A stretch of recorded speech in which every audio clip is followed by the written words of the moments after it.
Bonjour YouTube, j'espère que ça va bien, c'est Voltar. Aujourd'hui, on se retrouve pour une nouvelle vidéo sur ma chaîne et je suis très content de vous parler de Zelda Tears of the Kingdom.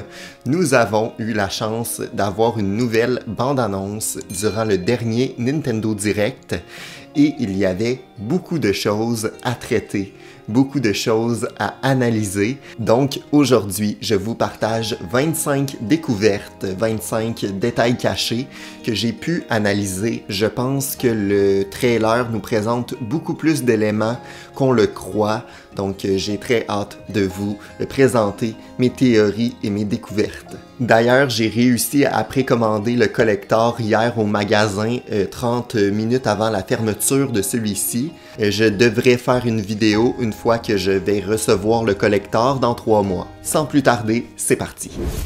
Numéro 1. Il semble y avoir plusieurs sources de malice dont Ganon tire son pouvoir en Hyrule. Il y a certes le château d'Hyrule qui dégage une certaine énergie, mais on retrouve celle-ci également au sommet de la montagne de la mort. Donc on peut se dire qu'il y a plusieurs sources d'énergie à vaincre afin que Ganon perde toute son énergie. Donc ça semble être des lieux assez importants répartis sur la map. Deuxième élément, on voit différents tourbillons verts qui semblent être répartis sur la map. Est-ce que ça serait un moyen d'accéder plus facilement aux îles volantes ou plutôt il s'agirait là des nouveaux sanctuaires et donc des nouveaux points de téléportation? Je ne sais pas, on n'a pas plus d'infos pour l'instant, mais c'est quand même important de considérer cela, sachant qu'on le voit plus tard dans la bande-annonce, il y en a même un au village des limites, donc possiblement ce seraient les nouveaux sanctuaires et les nouveaux points de téléportation aux lieux importants. Troisième élément, il y a donc de nouvelles tours qui viennent remplacer les tours Sheikah. Donc c'est quand même un élément qui est différent et plutôt intéressant. Ces tours-là semblent être reliées à l'énergie de la déesse. Dans les ténèbres que dégage Ganon, il y a cette lueur-là qui provient des tours qui semble finalement plus positive. Donc je me dis que ça pourrait être relié au pouvoir de la déesse et celle-ci envoie finalement ces tours-là afin d'aider Link dans sa quête. Il y a de nombreux nouveaux ennemis dans la bande-annonce. Par exemple, on voit l'ajout de nouvelles espèces volantes, donc un ennemi qui semble être un oiseau préhistorique ou quelque chose du genre qui vient se rajouter au bestiaire qu'on connaissait déjà. Donc c'est intéressant d'avoir de nouveaux ennemis afin de renouveler notre expérience de jeu. Cinquième élément, on voit une scène qui semble confirmer l'apparition finalement d'ennemis et de lieux en grotte, mais j'ai un petit doute puisqu'on voit quand même des arbres dans cette zone-là, donc je suis mitigé à savoir si c'est réellement en souterrain ou plutôt sous une structure sur la map d'Hyrule. Dans tous les cas, les bêtes semblent miner quelque chose durant cette scène-là, ce qui me fait penser que Ganon peut finalement peut-être retrouver son pouvoir grâce à certains minerais qui sont cachés en Hyrule et c'est pour ça que ces créatures-là mineraient afin de récupérer une certaine pierre qui pourrait redonner du pouvoir progressivement à Ganon.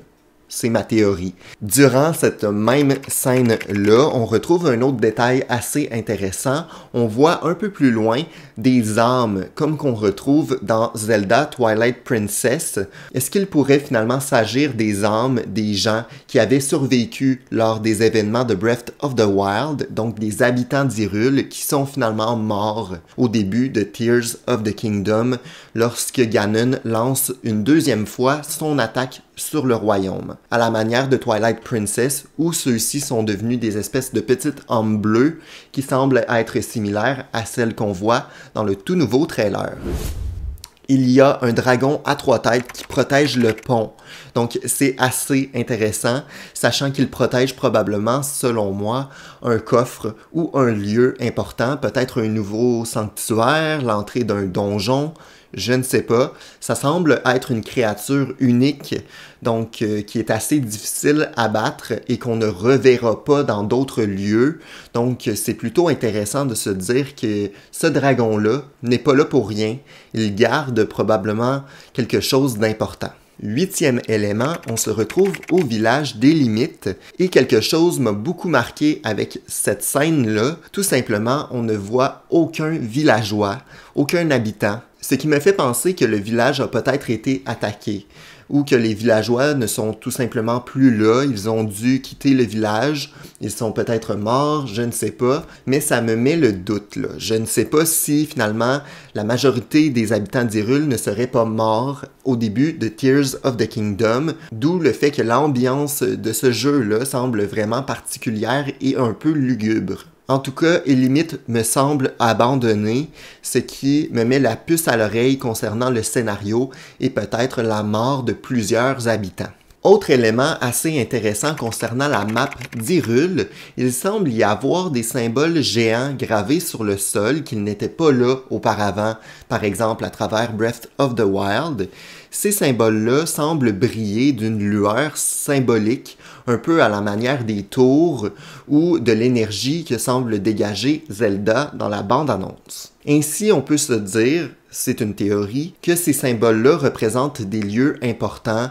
Peut-être que Link doit s'y rendre afin de faire apparaître les îles volantes de la zone, par exemple, ou encore on peut se dire que c'est la manière pour Link d'accéder au donjon, peut-être. Dans tous les cas, ça me semble être des lieux plutôt intéressants que Link doit aller explorer, et ça ne serait pas finalement anodin que ces lieux-là dégagent une lueur similaire à l'énergie de la déesse. Je pense vraiment que ces lieux-là ont un lien important avec celle-ci et c'est peut-être un moyen d'aider Link dans sa quête.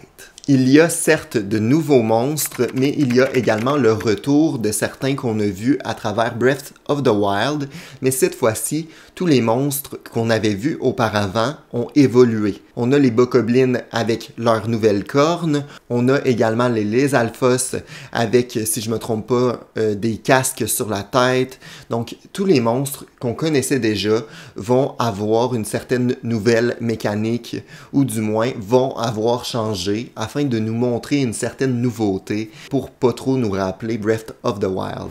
On voit une séquence où Link chevauche Epona. Ça me semble pas anodin. Est-ce qu'on pourrait finalement vraiment avoir Epona à travers le jeu et non pas seulement à travers un amiibo comme dans Breath of the Wild? Je crois que ce sera le cas et ça va nous montrer finalement un retour aux sources et un retour à l'histoire du héros qui finalement chevauche le cheval légendaire. Donc je crois qu'il s'agit réellement d'Epona, mais bon, à voir. Il y a un petit clip dans le trailer qui montre le retour du Moldarkor, donc les espèces de grosses bêtes qui se promènent sous le sable. On voit pas nécessairement la créature, mais on voit le sable bouger, ce qui me fait beaucoup penser à ce monstre-là et au retour de celui-ci. On peut s'attendre à ce qu'il soit un peu différent comme les autres monstres qui semblent avoir évolué. Selon moi, on retrouve Link au sommet des nouvelles tours qui semblent être carrées. À ce moment-là, dans le trailer, on retrouve Link qui semble se faire attaquer par des mains de gardiens, mais selon moi, cette scène n'est pas négative. Le cercle sur lequel il se pose est bleu et non rouge, ce qui me fait penser qu'il a activé une certaine énergie Sheikah et que les mains de gardien viennent peut-être finalement améliorer son équipement, son matériel, améliorer peut-être même son bras, je sais pas. Mais ça me semble ne pas être quelque chose de négatif, ça me semble être un avantage pour Link. Là où, dans Breath of the Wild, on retrouve les Inox avec des armes autour du cou ou parfois des espèces de boules qui servent à activer les sanctuaires, cette fois-ci, dans le trailer, on voit un Inox avec une pierre verte au cou. Cette pierre-là va, selon moi, servir à activer l'équivalent des sanctuaires, donc les tourbillons verts qui dégagent la même énergie que la pierre que le Inox a autour du cou. Donc, ça pourrait être une épreuve que Link fait afin d'activer le nouveau sanctuaire. Ça me semble être finalement plutôt similaire à Breath of the Wild. Numéro 15. Ganon semble se réveiller peu à peu. On sent que son énergie, son corps un peu de momie, semble s'animer progressivement. Est-ce que finalement, justement, comme je l'ai dit plus tôt, il dégage une certaine énergie afin que les monstres lui apportent des pierres ou quelque chose afin de venir raviver son pouvoir progressivement.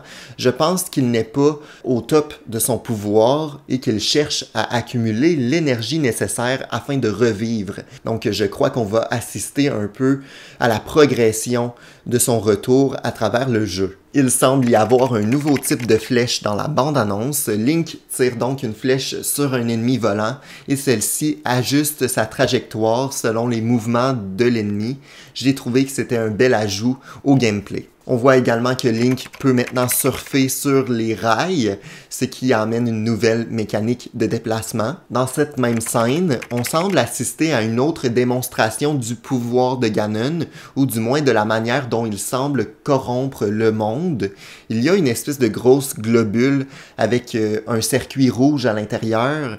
Donc ça semble être une manière physique pour Ganon de montrer certaines zones où il y a de la corruption. Il n'y avait pas ça dans Breath of the Wild, mais ça semble être relié à Ganon, surtout que c'est une zone avec certains ennemis. On a eu la confirmation que les autres pouvoirs de la tablette Sheikah sont intégrés à Link également, puisqu'on le voit utiliser Polaris à un certain moment afin de manipuler une roue. Son bras agit donc officiellement comme la tablette Sheikah, on le savait un peu déjà. Cette fois-ci, je n'ai pas de doute là-dessus, ça semble être une scène en sous-sol, en caverne, où Link utilise une toute nouvelle arme, une espèce de masse catapulte.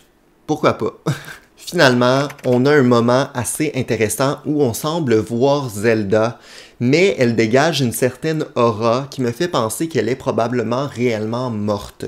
Elle dégage donc une énergie qui semble similaire à celle de ses pouvoirs et elle tente d'attraper la main de Link. C'est une scène qui est assez touchante parce qu'on peut considérer que c'est un moment où Link se rend compte de sa mort.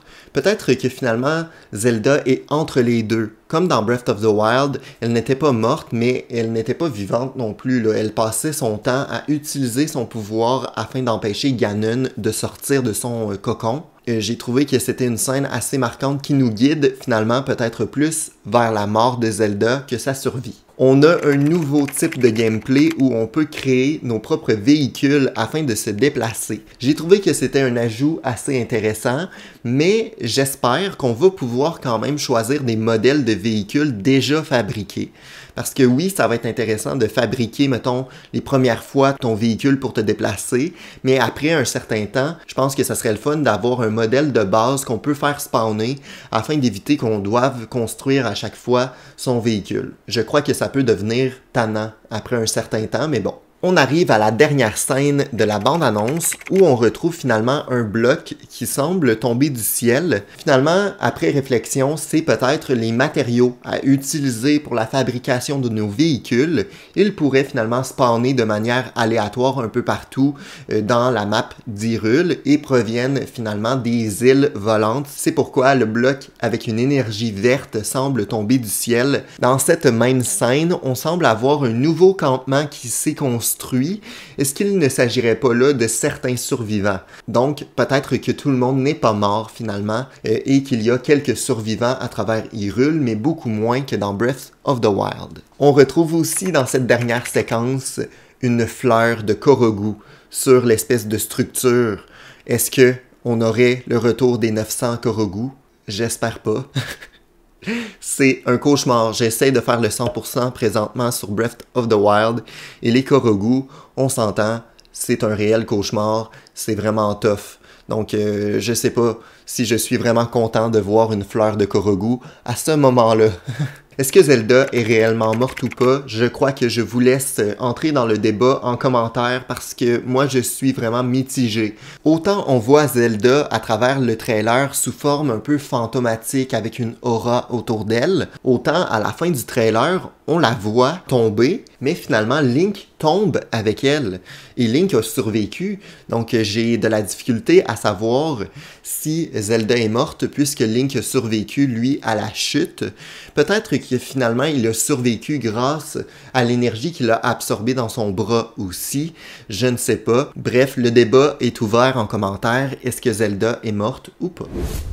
C'était tout pour moi, 25 détails et découvertes que j'ai analysées à travers ce trailer. Je suis très content de partager tout ça avec vous. Si jamais il y a d'autres éléments intéressants que j'ai manqués, je vous invite à me mentionner tout ça dans les commentaires. Merci à tous ceux qui s'abonnent, qui mettent un pouce en l'air et qui commentent. C'est toujours intéressant et toujours motivant pour moi de voir que vous êtes aussi nombreux à m'aider à travers ce projet-là. On se retrouve très bientôt pour une nouvelle vidéo sur ma chaîne. Ciao!